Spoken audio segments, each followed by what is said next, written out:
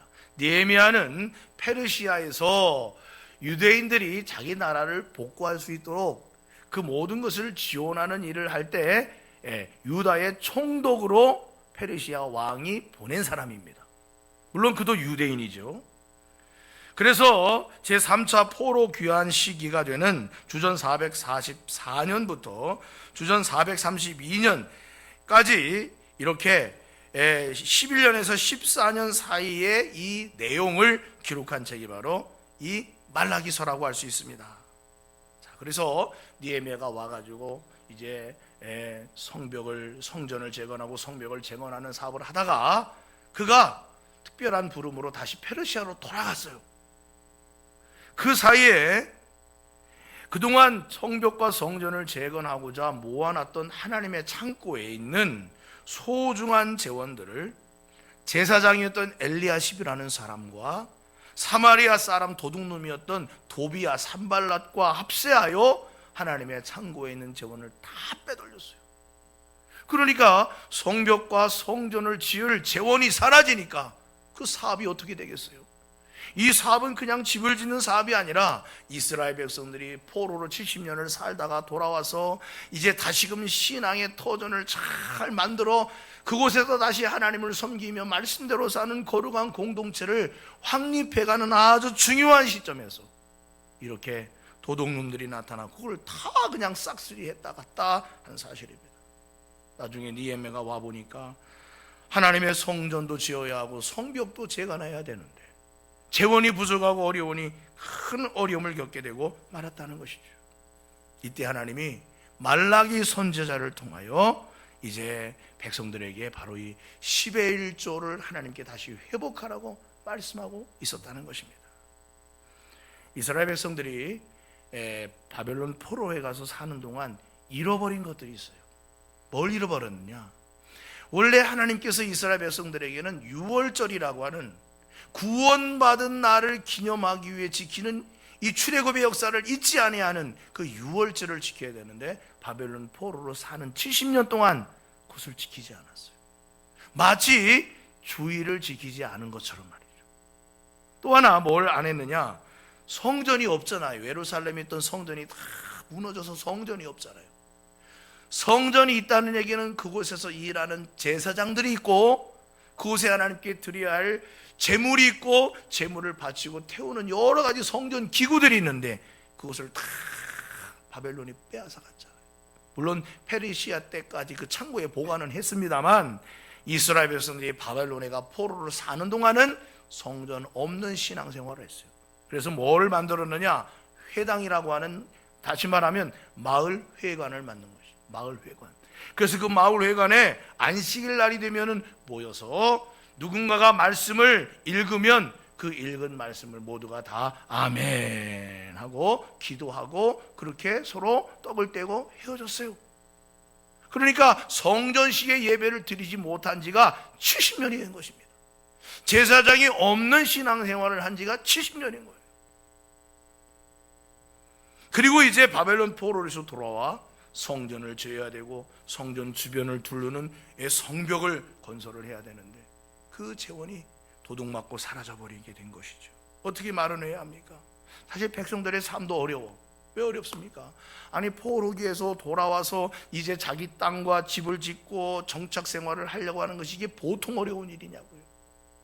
그래서 한 손에는 삽을 들고 한 손에는 창을 들고 적군을 무찌르고 내 산업과 내 가정을 개간하고 개척을 하면서 그렇게 일구어가는 시점에서 그들은 힘들게 살고 있었다는 것입니다. 근데 거기다가 성전을 건설해야 되는 중차대한 사명을 가지고 있으니 그들이 겪어야 하는 부담은 이루 말할 수가 없었어요. 그럼에도 불구하고 하나님께서는 말라기 선지자를 통하여 스룹바벨을 통하여 학사 에스라를 통하여 느헤미야를 통하여 다시 하나님의 성전을 만들어라. 내가 너를 축복하마. 그러기 위해서는 모두가 다 많이 있는 사람은 많은 금액의 11조를, 적게 있는 사람은 적은 금액의 11조를 각각 드려서 그 모든 것이 합쳐져 하나님의 사업이 부흥하고 번창하고 다시 확립되도록 하라는 거예요. 어렵고 힘들지만 그렇게 신앙의 가장 중요한 기초부터 바로 세우게 될 때에 하나님을 섬기는 믿음의 삶을 통해 하나님은 그들의 산업에 복을 주고 그들이 하는 일에 복을 주고 기한전에 떨어지지 않게 하고 송충이나 이러한 메뚜기가 와서 먹지 않게 보호해 줄 것이고 라고 하는 축복의 말씀을 하나님께서 주시고 계시다는 것입니다. 이스라엘 백성들이 바치는 것은 돈이지만 돈이 아닌 것입니다. 하나님의 사업을 위하여, 하나님의 성전 건축을 위하여, 하나님의 나라를 다시 만들어가는 귀한 사역을 위하여 쓰여질 소중한 재원을 하나님께 드리게 된다는 것이죠. 그렇게 하나님의 나라를 세우는 데 사용되는 소중한 씨앗, 그것이 바로 11조의 의미였다는 거예요. 말라기서에 나오는 그 내용에 바로 이러한 배경이 있다는 것입니다. 여러분, 하나님은 우리가 뭔가를 하나님께 드릴 때 많고 적음의 그 양의 가치를 따지지 않으십니다. 그런데 하나님은 무엇을 깊이 보시느냐? 성경에 보면 예수님께서 어느 날 예루살렘 성전에 들어가셨어요. 그리고 그 성전에서 사람들이 많이 하나님께 제사를 드리러 오는데 그 성전 앞에 우리 교회처럼 이렇게 헌금함인 연복의 함이 있었습니다. 연복의 회가 있었어요. 사람들이 거기다가 자신의 정성과 준비된 대로 이제 연보를 하고서 성전으로 들어가는 것이죠. 어떤 사람은 많은 금액을 막 넣는 거예요. 그런데 주님이 이렇게 보니까 한 과부가 있었는데 그 과부가 2렙돈이라고 하는 아주 적은 금액, 한 끼나 2끼 식사 분량 정도밖에 안 되는 금액을 거기 연복에다 넣더라고요.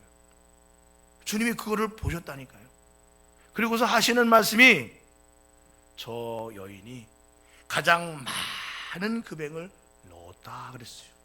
그래서 제자들이 보니까 아유 뭐 많지 않은 양 같은데 어떻게 주님은 무엇을 보고 그렇게 말씀하셨냐 그랬더니 주님이 그런 말씀을 하셨어요.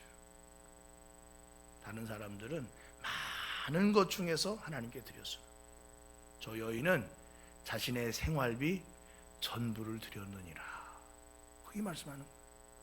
그러니까 한 끼나 2끼 식사 분량을 사 먹을 것밖에는 없는 그것이 전부인 여인이 자기에게 한 끼나 2끼 아주 중요한 식사임에도 불구하고 그것을 하지 않아도 될 만큼 하나님께 바치고자 하는 뜨거운 사랑을 가지고 그 2렙돈을 하나님께 드렸더니 주님께서 가장 많이 드렸다라고 칭찬하셨다는 것입니다.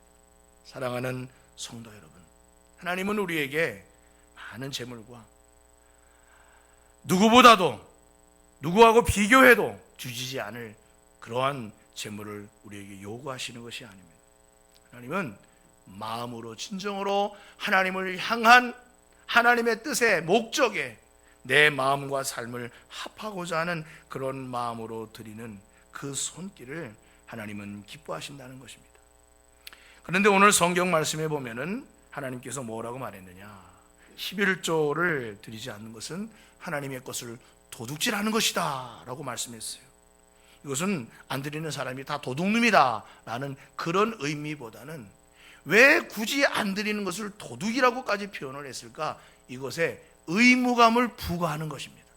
성전을 세우고 성벽을 재건하는 일에 그 누구도 외면하지 않고 하나님의 사업을 멸시하지 않도록 모두가 다 참여하기 위하여 의무감을 부과하는 것이다 하는 사실이에요. 이번에 우리 감리교단에서 입법총회가 있었습니다. 감리교의 법을 시대에 맞게 고치거나 또는 수정을 하는 그런 입법총회가 있었어요. 입법총회는 각 지방에서 한 분 정도 가요. 그러니까 가장 연륜이 많은 목사님 한 분이 또 장로님 한 분이 입법총회에 참여하죠. 장로님도 아마 다녀오셨던 걸로 제가 알고 있어요. 이번에 개정된 법이 있습니다. 무엇을 개정했느냐? 당회원의 자격에다가 11조를 넣었어요.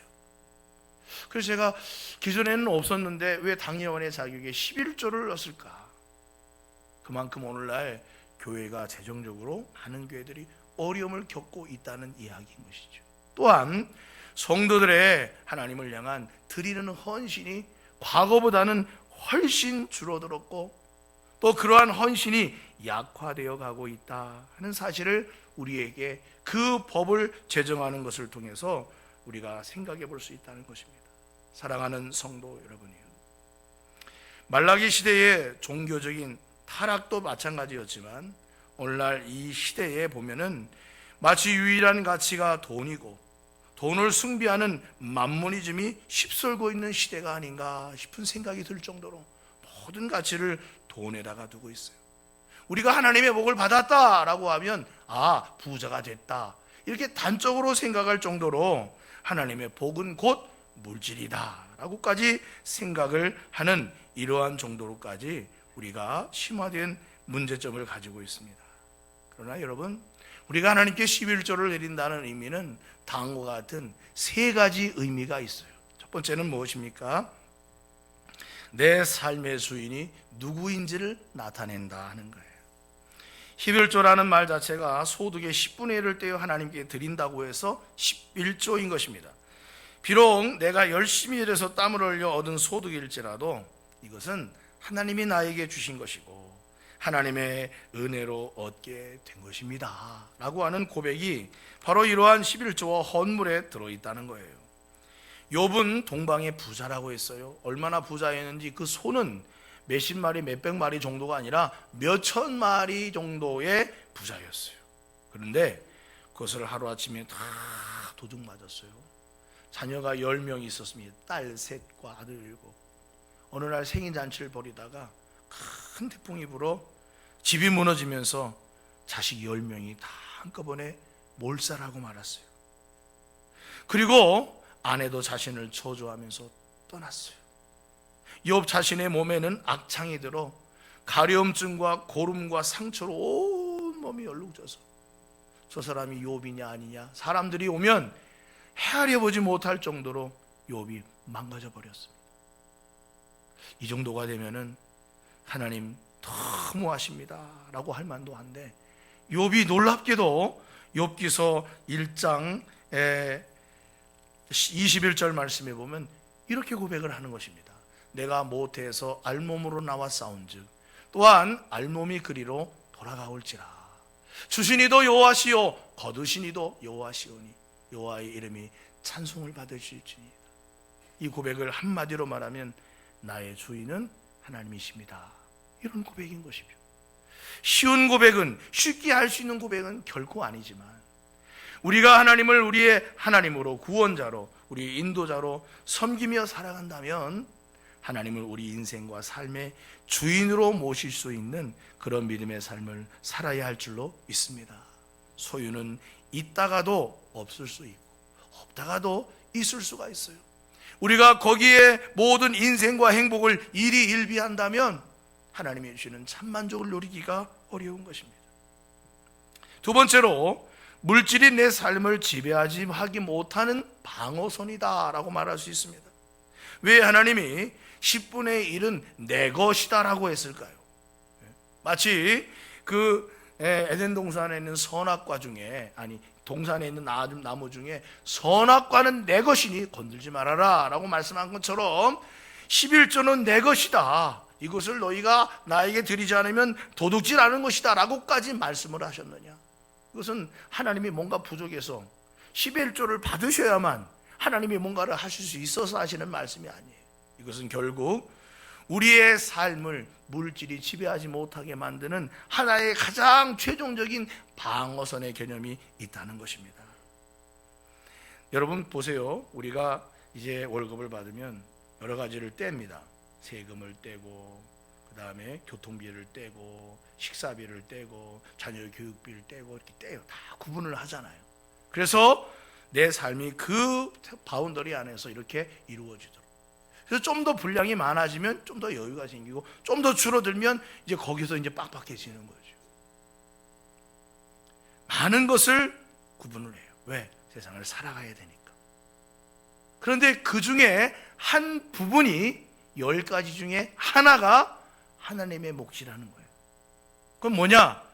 하나님이 나를 축복하시고 내 삶을 인도하시고 나와 함께 하시고 나는 하나님이 인도하시는 대로 사는 내 삶입니다 라고 하나님의 분량을 남겨두는 거죠. 그건 내가 놓다친 것입니다. 하나님의 것이라고 하고 놓다친 거예요. 그렇게 하나님을 구별하고 섬기는 마음으로 물질도 구별하는 그 모습을 하나님이 보실 때, 내가 너에게 많은 것을 주어도 너는 나를 참 믿고 섬기고 떠나지 않을 사람이로구나 하고 하나님께서 귀한 축복을 주신다는 것이죠. 하나님은 맡겨서 낭비할 자에게는 하나님의 귀한 것을 잘 주시고자 하지 않으시는 거예요. 그러나 맡겨도 괜찮다라고 여기는 사람에게는 충분하고 좋은 것으로 복되게 하시는 줄 믿으시기 바랍니다. 그러므로 우리의 삶이 조금 여유가 있든 여유가 있지 않든 하나님의 것을 거룩하게 구별하는 것이 곧 하나님을 인정하는 것이고, 하나님의 축복이 나의 삶으로 들어오는 통로를 여는 작업이라고 할 수가 있다는 것입니다. 세 번째로, 하나님을 향해 드리는 것이 즐거운 일이 될 수 있으려면 하나님께 가장 먼저 11조를 드릴 수 있어야 한다는 것입니다. 신약 성경을 보면 끊임없이 연보에 대해서 또 헌금에 대해서 하나님의 사도들을 통하여 가르쳐 줍니다. 뭐라고 했느냐? 고린도후서 9장 5절 이하에 보면은 억지로 하지 말고 즐거움으로 하라 그랬어요. 여러분에게 물어볼게요. 여러분, 하나님 앞에 헌금을 드리는 것이 즐겁습니까? 괴롭습니까?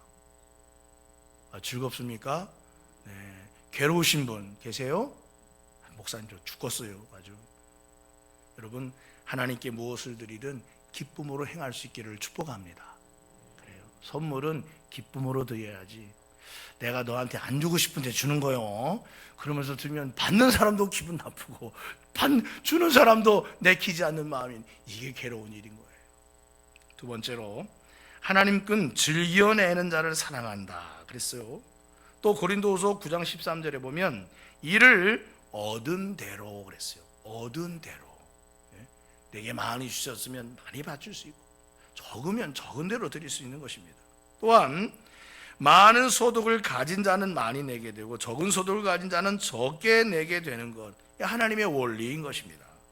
중요한 것은 얼마를 했느냐보다, 액수의 많고 적음보다 더 중요한 것은 뭐냐? 정확하게 드리는 것이 중요하다. 특히나 11조는 10분의 1이라고 하는 정확성이 있어요. 감사헌금이나 무슨 다른 선기헌금은 그런 게 없어요. 정해진 범위가 없지만 유독 11조는 이렇게 10분의 1이라는 것을 정해놓았다는 것입니다. 어떤 분은 나중에 락펠러는 10분의 2도 드리고 10분의 3도 드렸다는 것입니다. 그런데 그게 중요한 것이 아니라 하나님은 우리에게 11조를 말씀하셨어요. 그리고 우리가 무엇을 드릴 때는 하나님께서 기뻐하시는 영광을 위하여 하라라고 말씀했습니다. 사도행전 2장에 보면 초대교회 성도들은 있으나 없으나 서로 나누고 서로 베풀고 하는 유무상통의 헌신의 삶을 살았더니 교회가 부흥하고 주변에는 많은 사람들이 성도들이 신앙생활하는 모습을 보고 칭찬을 했다는 거예요. 이것이 곧 적게 심은 자는 적게 거두고 많이 심는 자는 많이 거둔다는 말이로다. 각각 그 마음에 정한 대로 할 것이요 인색함으로라 억지로 하지 말지니 하나님은 즐겨내는 자를 사랑하시느니라 라고 했습니다. 사랑하는 성도 여러분, 10의 1조는 하나님의 사업을 아름답게 이루어가는 귀한 재원인 것입니다. 우리가 이것을 드림으로 말미암아 세상의 삶을 부유하게 하는 것이 아니라 하나님의 사업을 부유하게 하는 말라기 시대의 영적 비밀이 담겨져 있는 말씀이고 오늘날도 마찬가지라는 것입니다. 그러므로 사랑하는 성도 여러분, 우리 모두 하나님 앞에 11조를 거룩하게 구별하여 드릴 수 있는 믿음의 삶을 살아가시기를 주님의 이름으로 간절히 축복합니다.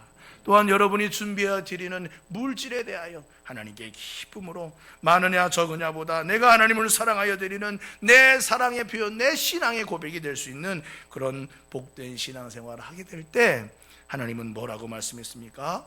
내가 너희에게 축복을 붓나 붓지 않아 아니하나 오히려 시험하라 라고 말씀할 정도로 확실한 축복을 약속해 주셨다는 사실인 것입니다. 사랑하는 우리 산성교회 성도 여러분, 모두 하나님을 사랑하는 마음으로 11조의 삶을 사시기를 주의 이름으로 간절히 축복합니다. 그래서 여러분이 삶이 하나님의 축복의 산증인이 되어 하나님께 영광을 돌리고 많은 사람에게 축복의 증인 될 수 있는 우리 성도들의 삶이 다 되기를 주의 이름으로 간절히 축원합니다.